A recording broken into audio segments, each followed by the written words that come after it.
Marie Curie 1867 থেকে 1934 সাল। 1867 সালের 7 নভেম্বর ওয়ারশোতে মেরির জন্ম।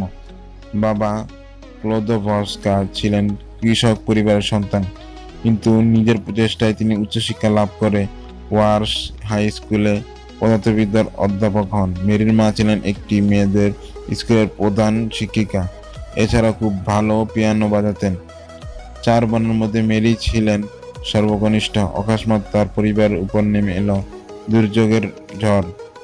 যক্ষা রোগে অসুস্থ হয়ে পড়লেন মা, বিছানা থেকে উঠতে পারতেন না। ঈশ্বর বোধহয় খুশি হলেন মাকে তার শিশুদের কাছ থেকে কেড়ে নিয়ে। মেরির বয়স তখন মাত্র 10।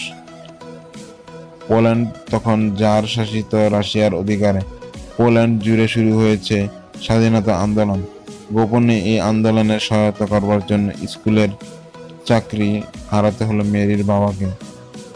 অনেক চেষ্টা করেও অন্য কোথাও চাকরি পেলেন না। প্রচণ্ড দারিদ্র্যের মধ্যেও নিজেদের মনোবল হারাননি ক্লোদোভস্কা পরিবার। মেরি কিন্তু তার পড়াশোনায় ছিল অসম্ভব মনোযোগী। শুধু নিজের ক্লাস নয়, সমগ্র স্কুলের তিনি ছিলেন সেরা ছাত্রী। স্কুলের শেষ পরীক্ষায় অসাধারণ কৃতিত্বের জন্য স্বর্ণপদক পেলেন, কিন্তু অত্যাধিক পড়াশোনার চাপে শরীর ভেঙে গিয়েছিল মেরির। বাবা আতঙ্কগ্রস্ত হয়ে পড়লেন। মেরিকে পাঠিয়ে দেওয়া হলো গ্রামের বাড়িতে। দেখতে দেখতে কয়েক মাস কেটে গেল। দেহ মন সতেজ হয়ে উঠে মেরির। আবার ওয়ারশোতে ফিরে এলেন। মেরির ইচ্ছা ছিল ওয়ারশো বিশ্ববিদ্যালয়ে বিজ্ঞান নিয়ে পড়াশোনা করবেন, কিন্তু কর্তৃপক্ষ তার অনুরোধ অবজ্ঞা করল। সেই সময় তার বোন প্যারিসের মেডিকেল কলেজে ভর্তি হলেন। মেরির ইচ্ছা সেও বোনের সঙ্গে গিয়ে পড়াশোনা করবে। বড় বোন গেলেন প্যারিসে। তখন একমাত্র প্যারিসেই মেয়েরা ডাক্তারি পড়তে পারত। বোনের পড়ার খরচ মেটাবার জন্য গভর্নেসের চাকরি নিলেন মেরি। দেখতে দেখতে 3 বছর কেটে গেল। মেরির বাবার আর্থিক অবস্থার সামান্য উন্নতি হয়েছে। মেরির বড় বোন তার এক অধ্যাপককে বিয়ে করেছে। তারা মেরিকে আমন্ত্রণ জানালো প্যারিসে। নিজের সামান্য সঞ্চিত কিছু অর্থ তার পিতার কাছ থেকে পাওয়া অর্থ দিয়ে মেরি রওনা হলেন প্যারিসে। সেখানে গিয়ে উঠলেন বোনের বাড়িতে। ভর্তি হলেন প্যারিসের সাধারণ বিশ্ববিদ্যালয়। সরবন বিশ্ববিদ্যালয়ে অল্প কয়েক মাস যেতেই এক সমস্যা দেখা দিল মেরির জীবনে। পড়াশোনার পক্ষে সম্পূর্ণ অনুপযুক্ত। বোনের বাড়িতে সারাদিন গান বাজনা, বন্ধু বান্ধবদের আসা যাওয়া। মেরি স্থির করলেন কলেজের কাছে একটা ঘর ভাড়া নিয়ে থাকবেন। প্রথমে প্রবল আপত্তি থাকা সত্ত্বেও শেষ পর্যন্ত মেরি এই ইচ্ছাকেই মেনে নিলেন তার বোন দুলাভাই। শুরু হলো সাধনা আর সংগ্রাম। আরামের জীবন ত্যাগ করে নিজের খরচ চালাবার দায়িত্ব নিজের ঘাড়ে নিলেন। আয় বলতে নিজের সামান্য সঞ্চয় আর বাবার পাঠানো যৎসামান্য অর্থ, সব মিলিয়ে মাসে 40 রুবল। শিক্ষকেরা মেরির কল্পনাশক্তি, উদ্যম ও দক্ষতা দেখে অত্যন্ত আনন্দিত হয়ে তাকে নতুন নতুন গবেষণায় উৎসাহিত করতেন। গভীর আত্মবিশ্বাসে মেরি স্থির করলেন শুধু পদার্থবিদ্যা নয়, অঙ্কতেও তিনি ডিগ্রি নেবেন। তার সাধনা ব্যর্থ হলো না। তিনি প্রথমে পদার্থবিদ্যা 1893, পরের বছর অঙ্কে বিশ্ববিদ্যালয় থেকে প্রথম স্থান অধিকার করলেন। এই সময় একদিন পরিচয় হলো পিয়ের কুরির সাথে। পিয়ের ছিলেন পদার্থবিদ্যার অধ্যাপক, কোনো নারী নয়। বিজ্ঞানই ছিল তার জীবনের আকর্ষণ। একদিন দুজনের দেখা হলো এক অধ্যাপকের বাড়িতে। তারা দুজন বিজ্ঞান নিয়ে কথাবার্তা শুরু করেছিলেন এবং তাদের অজান্তেই পরস্পরের বন্ধু হয়ে যান। পিয়ের মেরিকে তার গবেষণাগারে যোগ দিতে বলেন। পিয়ের তখন চুম্বকত্ব নিয়ে কাজ করেছিলেন। মেরি তার সাথে কাজ শুরু করলেন 1894 সালে। পরের বছর দুজন বিবাহ সূত্রে আবদ্ধ হলেন। সেই সময় পিয়ের স্কুল অফ ফিজিক্সে মাত্র 500 ফ্রাঙ্ক মাইনে পেতেন। এই অর্থেই দুজনের সংসার চলত। স্বামীর ল্যাবরেটরিতে দিনের বেশিরভাগ সময় কাটত মেরি। ফরাসি বৈজ্ঞানিক বেকারেল একদিন বিরল ধাতু ইউরেনিয়ামের একটি অংশ লবণ দিয়ে পরীক্ষা করবার সময় লক্ষ্য করলেন ওই লবণ থেকে এক প্রকার অদৃশ্য রশ্মি বার হয় যা অস্বচ্ছ বস্তু ভেদ করে যেতে পারে। তাই তিনি দেখেছিলেন এই অদৃশ্য রশ্মি একটা কালো কাগজে মোড়া ফটোগ্রাফি প্লেটের উপরও বিক্রিয়া করে। কোন রশ্মির বেল ক্ষমতা সম্পর্কে সম্ভবত এটাই প্রথম আবিষ্কার। এই ব্যাপারটি কুরি দম্পতির গোচরে আনেন বেকারেল। তারা অন্য গবেষণা ছেড়ে এই সমস্যা নিয়ে কাজ শুরু করলেন। তারা স্থির করলেন এই বিষয়টিকেই তারা ডক্টরেট ডিগ্রি পাওয়ার জন্য গবেষণার বিষয় হিসেবে স্থির করলেন। পিচ ব্লেন্ডের ধাঁধালো ধোঁয়ায় মেরি নিউমোনিয়া আক্রান্ত হয়ে 3 মাস গবেষণাগার ছেড়ে বিশ্রাম নিলেন। 1897 সালে মেরির প্রথম সন্তান আয়রনের জন্ম হয়। সন্তান জন্মের পর কিছুদিন গবেষণা থেকে নিজেকে নিবৃত্ত রাখতে বাধ্য হলেন মেরি। আয়রনের বয়স কয়েক মাস হতেই গবেষণাগারের কাজে আবার স্বামীর সঙ্গী হলেন মেরি। 1898 সাল থেকে 1902 এই 45 মাস অমানসিক পরিশ্রম করেছেন স্বামী স্ত্রী।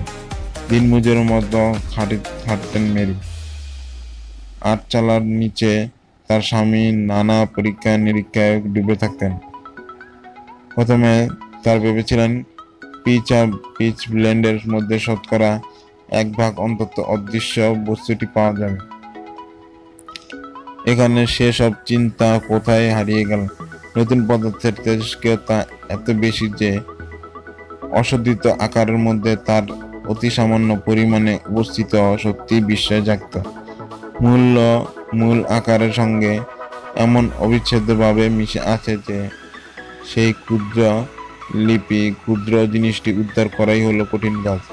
দিনের পর দিন, মাসের পর মাস, বছর গড়িয়ে যেতে লাগলো।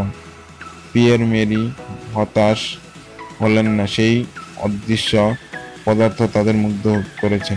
শেষ পর্যন্ত সাদা নয়, জয়ী হলেও কুরি দম্পতি একটির পরিবর্তে 2টি নতুন মৌল পদার্থ আবিষ্কার করলেন। বিদেশের থেকেও নিজের জন্মভূমির প্রতি মেরি ছিল অকৃত্রিম ভালোবাসা। তাই নিজের দেশ পোল্যান্ডের নাম অনুসারে একটি দ্রব্যের নাম রাখলেন পোলোনিয়াম, দ্বিতীয়টির নাম রাখা হলো রেডিয়াম। কুরি দম্পতি প্রমাণ করলেন কোনো মৌলের পরমাণু ক্রমাগত ভেঙে গিয়ে রশ্মি বিকিরণ করে। এই বিকিরণে অন্য পদার্থ ভেদ করে যেতে পারে। এই ধরনের পদার্থকে বলে তেজস্ক্রিয় পদার্থ, আর এই গুণকে বলা হয় তেজস্ক্রিয়তা। ইউরেনিয়াম, রেডিয়াম, পোলোনিয়াম 3টি তেজস্ক্রিয় মৌল। তাদের সম্বর্ধনা জানাতে এগিয়ে এলেন সুইডেনের নোবেল কমিটি। 1903 সালের 10 ডিসেম্বর প্রকাশ্যভাবে ঘোষণা করা হলো সেই বছর পদার্থবিদ্যার জন্য নির্দিষ্ট নোবেল পুরস্কারের অর্ধেক বেকারেলকে আর অর্ধেক মসিয়ে ও মাদাম কুরিকে তাদের রেডিও অ্যাক্টিভিটি সম্বন্ধে গবেষণা ও আবিষ্কারের জন্য দেওয়া হবে। মেরি দম্পতি তাদের গবেষণা শুরু করেছিলেন সামান্য একটি ডক্টরেট ডিগ্রি পাবার আশায়, কিন্তু পথের শেষে তারা পেলেন পদার্থবিদ্যার নোবেল পুরস্কার।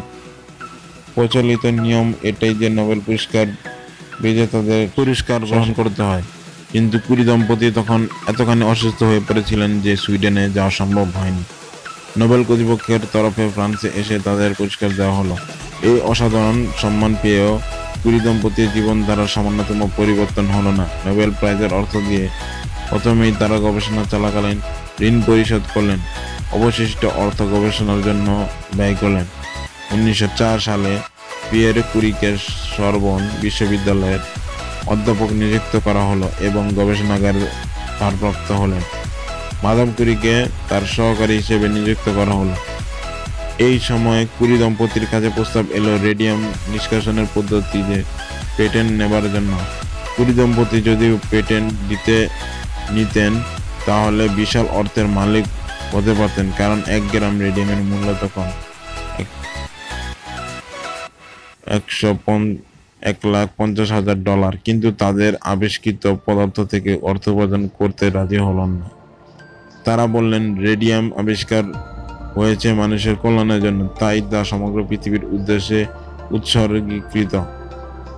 যখন বিশ্ববিদ্যালয়ের তরফে বলা হলো ফ্রান্সের মন্ত্রিসভার পক্ষ থেকে তাদের সম্বর্ধনা জানানো হবে, পিয়েরে কুরি লিখলেন, আমাদের তরফ থেকে মন্ত্রীদের ধন্যবাদ জানাই, আমরা সম্মান চাই না, আমাদের প্রয়োজন শুধু একটি ভালো ল্যাবরেটরি। কুরি দম্পতির সুদীর্ঘ দিনের স্বপ্ন অবশেষে সফল হলো। ফ্রান্স সরকারের পক্ষ থেকে একটি সম্পূর্ণ আধুনিক ল্যাবরেটরি তৈরি করে দেওয়া হলো। ইতিমধ্যে মেরি দ্বিতীয় কন্যা সন্তানের মা হলেন। মেয়ের নাম রাখা হলো ইভ। আনন্দে ভরে উঠল কুরি পরিবারের সকলের মন। বিধাতা বোধহয় মেরির জীবনের আনন্দ সহ্য করতে পারলেন না। 19 এপ্রিল 1904 সাল সকাল থেকে টিপ টিপ করে বৃষ্টি পড়ছিল। পিয়ের কুরি বিশ্ববিদ্যালয়ের অধ্যাপকদের একটা অধিবেশনে যোগ দিয়ে সেখান থেকে এক প্রকাশকের কাছে যাচ্ছিলেন। হঠাৎ বৃষ্টি ভেজা পিছল পথে পা হরকে পথের মাঝে পড়ে গেলেন। পেছন থেকে একটা মালবাহী গাড়ি এসে তাকে ধাক্কা মারল। রক্তাক্ত পিষ্ট হয়ে পথের মাঝেই মারা গেলেন পিয়েরে কুরি। এই অপ্রত্যাশিত আঘাতে সাময়িকভাবে ভেঙে পড়লেন মেরি, কিন্তু অল্প দিনেই ধীরে ধীরে নিজেকে মানসিক দিক থেকে প্রস্তুত করে তুললেন। নতুন এক শক্তি জেগে উঠল তার মধ্যে। মনে হলো স্বামীর অসম্পূর্ণ কাজকে সমাপ্ত করতে হবে। কর্তৃপক্ষ মাদাম কুরিকে বিশ্ববিদ্যালয়ে অধ্যাপক হিসেবে নিযুক্ত করলেন এবং গবেষণা কাজের সমস্ত তার উপর অর্পণ করা হলো। স্বামীর স্থলাভিষিক্ত হয়ে 15 নভেম্বর 1906 সালে তিনি পিয়েরের উত্তরাধিকারী হিসেবে বিজ্ঞান একাডেমিতে বক্তৃতা দিলেন। তার অসাধারণ বক্তৃতায় মুগ্ধ হয়ে গেলেন সকলে। শুরু হলো মেরির নতুন এক জীবন। একদিকে বৈজ্ঞানিক গবেষণা, তারই সাথে অধ্যাপনা করা। বিশ্ববিদ্যালয়ের কাজ সেরে দুটি মেয়ে আর বৃদ্ধ শ্বশুরের সেবা যত্ন করা। 1910 সালে শ্বশুর মারা গেলেন। ছেলের সমাধির পাশেই বাবাকে সমাধিস্থ করা হলো। 1 বছরে তিনি রেডিয়াম ক্লোরাইডকে তড়িৎ বিশ্লেষণ করে সম্পূর্ণ বিশুদ্ধ রেডিয়াম নিষ্কাশন করলেন। এই অসাধারণ উদ্ভাবনের জন্য 1911 সালে নোবেল পুরস্কার কর্তৃপক্ষ তাকে রসায়নের জন্য নোবেল পুরস্কার ভূষিত করলেন। পৃথিবীর ইতিহাসে তিনি একমাত্র মহিলা যিনি 2 বার এই পুরস্কার পেয়েছেন। বহু অর্থ ব্যয় তৈরি হলো কুরি ইনস্টিটিউট। এর পরিচালনা তার দেওয়া হলো মেরি কুরির উপর। এখানে রেডিয়াম বিজ্ঞানের উন্নতির জন্য গবেষণাগার কাজ চলবে। প্যারিসে মেরির কর্মভূমি হলেও নিজের জন্মভূমিকে তিনি ভুলতে পারেননি। তার আন্তরিক সাহায্যে পোল্যান্ডের ওয়ারসাতে গড়ে উঠল রেডিয়ামের গবেষণাগার। শৈশবে অক্লান্ত পরিশ্রমের পরে ক্রমশই মেরির দেহ অক্ষম হয়ে পড়েছিল, কিন্তু তবুও কাজের বিশ্রাম ছিল না।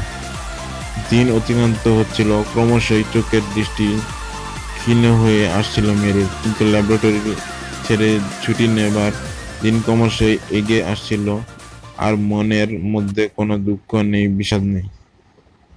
2 মেয়ে উপযুক্ত হয়ে উঠেছে। বড় মেয়ে আইরিন গবেষণা করেছে। মেরির মৃত্যুর 1 বছর পর আইরিন জোলিও ও তার স্বামী ফ্রেডরিক জোলিও কুরি রসায়নের নোবেল পুরস্কার পান। একদিন গবেষণাগার থেকে ফিরে এসে মেরির বিছানায় শুয়ে পড়লেন। আপন মনেই তিনি বললেন, আমি বড় ক্লান্ত। পরের দিন আর বিছানা ছেড়ে উঠতে পারলেন না। দেশের সেরা ডাক্তাররা তার চিকিৎসা করে রোগ নির্ণয় করতে পারল না। প্রকৃতপক্ষে তার মৃত্যুর সময় পর্যন্ত রোগের কারণ জানা যায়নি। এটি ছিল রেডিয়ামের বিষ। তারই আবিষ্কৃত সন্তান সমস্ত জীবন ধরে তাকে মৃত্যুর দিকে ঠেলে দিয়েছে। 1934 সালের 4 জুলাই এই মহিষী বিজ্ঞান অধিকারী জীবনদ্বীপ চিরদিনের জন্য নির্বাসিত হলো।